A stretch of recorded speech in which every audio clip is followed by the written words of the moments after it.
The CEO disguised himself as a worker to inspect the electronics factory. However, he angered the deputy factory director's son, who retaliated against him. Just as the security guards were about to beat up the CEO, the factory director's secretary walked over, asking what was going on. Hearing there was trouble, the secretary was furious. But when he turned and saw that the troublemaker was the CEO, he was so terrified that he fell to his knees. The deputy director's son, unaware of what was happening, thought the secretary was simply in a hurry and thus appeared weak-kneed. Understanding the CEO's hint, the secretary kept his identity hidden and let the CEO handle the situation himself. The CEO then announced that, starting tomorrow, all employees eating in the cafeteria would receive equal meals, with no favoritism. Otherwise, anyone responsible for such discrimination would be fired. He also demoted the deputy director's son by 3 levels and revoked all his bonuses. Seeing the secretary obey a mere worker's orders, the deputy director's son stormed off in anger. To avenge this humiliation, he reserved a private room at a hotel and planned a class reunion. The next day, the CEO arrived at the hotel in the factory director's car, intending to discuss the deputy director's embezzlement over dinner. But as he reached the hotel entrance, he spotted his wife waiting for her classmates. She assumed he was there to attend the reunion as well. Surprised, the CEO asked about the reunion.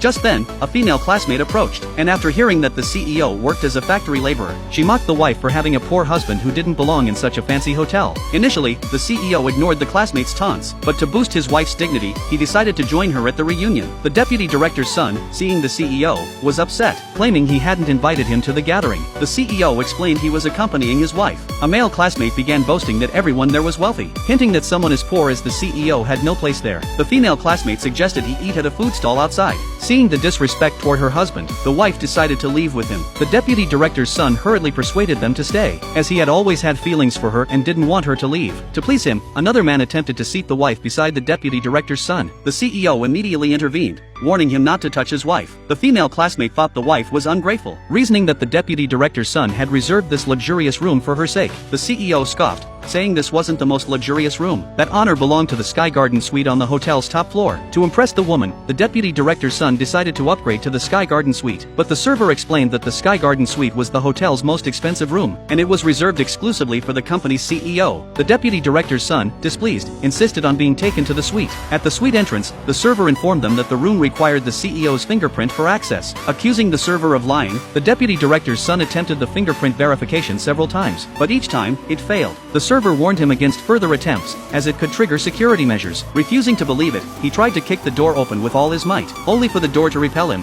causing him to fall at the CEO's feet. Seeing the CEO chuckling, the deputy director's son asked why he was laughing. Could he open the door himself? The CEO confidently replied that he could. Just as he was about to scan his fingerprint, his wife stopped him, as she still didn't know he was the CEO. The deputy director's son mocked him, calling his claim nonsense. In the next moment, the door to the Sky Garden suite opened. The crowd was left speechless at the sight.